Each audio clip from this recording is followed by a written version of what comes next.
आपल्या इथे गोसाईवाडी आणि आजूबाजूच्या परिसरातील सर्व शेळी पालक जमलेले आहेत आणि त्यांना मार्गदर्शन करण्यासाठी लसीकरणचा कार्यक्रम प्रकल्प इथं जो घेतलेला आहे त्याच्यासाठी नारी या संस्थेकडून नेमकर ॲग्रिकल्चर रिसर्च इन्स्टिट्यूट पलटण यांच्याकडून जो राष्ट्रीय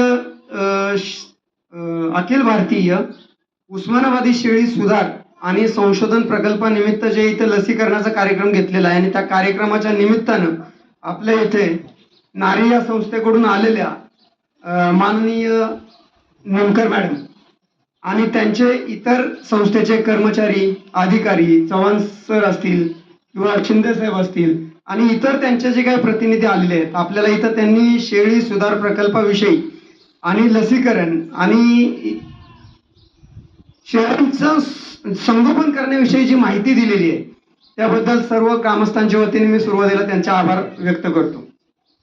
आता 2017 साली ज्यावेळी चव्हाण साहेब इथे आले होते त्यापूर्वी आम्ही शेळ्या सांभाळतच होतो पण कमी प्रमाणात सांभाळत होतो. कोणाकडे 2-4 कमी संख्या होती आणि मरतुकीचं प्रमाण खूप होतं. 25% जास्त शेळ्यांच्या कार्डांच्या मरतुकीचं प्रमाण होतं.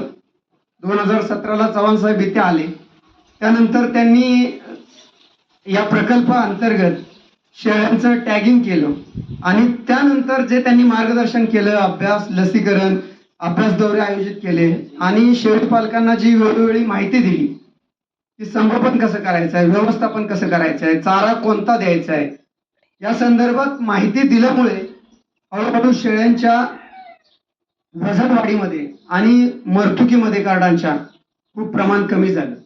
शेळ्यांच्या वजनवाढीमध्ये वाढलं आणि मरतुकीमध्ये प्रमाण कमी झालं. तर हळूहळू या भागामध्ये शेळी पालकांची संख्या आणि शेळी पालकांच्या शेळ्यांची संख्या सुद्धा वाढायला लागली. पूर्वी मला वाटतं एक साधारण 10-20 शेळी पालक असतील की त्यांच्याकडे कमी संख्येने शेळ्या होत्या. आता या प्रकल्पाअंतर्गत साधारण 100च्या वरती शेळ्यांची संख्या गेलेली आहे आणि या गोसाईवाडीच्या आजूबाजूच्या परिसरातील लोकही आता शेळी पालन करण्यासाठी पुढे येत आहेत. आमच्यातली बरीच लोक आता मुंबईवरून किंवा इतर ठिकाणावरून गावी आले आणि त्यांनी शेती करण्यापेक्षा शेळी पालन करणं याला जास्त पसंती दिलेली आहे. आता ते आपल्या प्रकल्पाशी जोडले गेले तर त्या निमित्तानं त्यांच्याही शेळ्यांमध्ये आणि कार्डांमध्ये सुधारणा होईल वजनवाढीमध्ये सुधारणा होईल. आपल्याकडे चव्हाण साहेबांच्या मार्गदर्शनाखाली शिंदे साहेबांच्या मार्गदर्शनाखाली वेळोवेळी कॅम्प घेतले जातात अभ्यास दौरे घेतले जातात आणि त्याच्यातून शेतकऱ्यांना बरीच माहिती मिळते. त्यामुळे शेळ्यांची कार्डांची वजन वाढ आता मार्केटिंग बद्दल जर म्हणाल तर इथं तशी परिस्थिती पूर्वी खूप वाईट होती. कारण व्यापारी यायचे खाटीक यायचे आणि त्यांना वाटेल त्या किमतीमध्ये शेळ्या कार्ड घेऊन जात होते. लोकांना समजत नव्हतं की आपलं आता तसंही शेतकऱ्यांना आपल्या मालाची किंमत करायचा अधिकार नाहीच आहे. पण शेळी हा एक असा व्यवसाय आहे की ज्याच्यामध्ये शेतकऱ्यांना कमीत कमी शेळ्यांच्या उत्पादनामध्ये तरी आता अलीकडे सुधारणा झाली की लोकांना कळायला लागले की आपलं उत्पादन आपली करड काय किमतीने विकली जावी.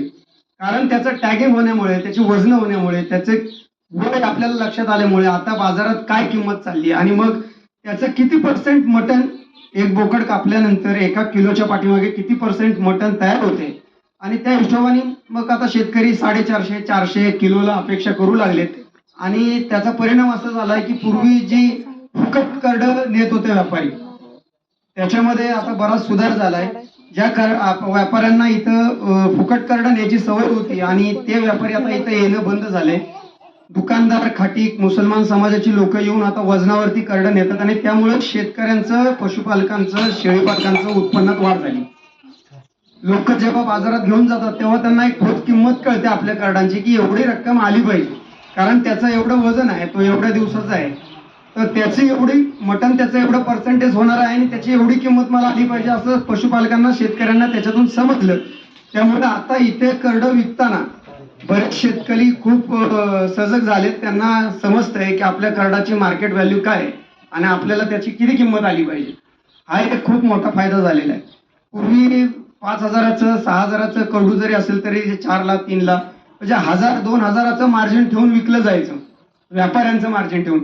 आता ते कमी प्रमाण झालंय त्याच्यामुळे काही सिलेक्टिव्ह व्यापारी ज्यांना खरंच घ्यायचं आहे, जे फुकट असे नेणारे होते ते येणं त्यांचं खूप कमी झाले.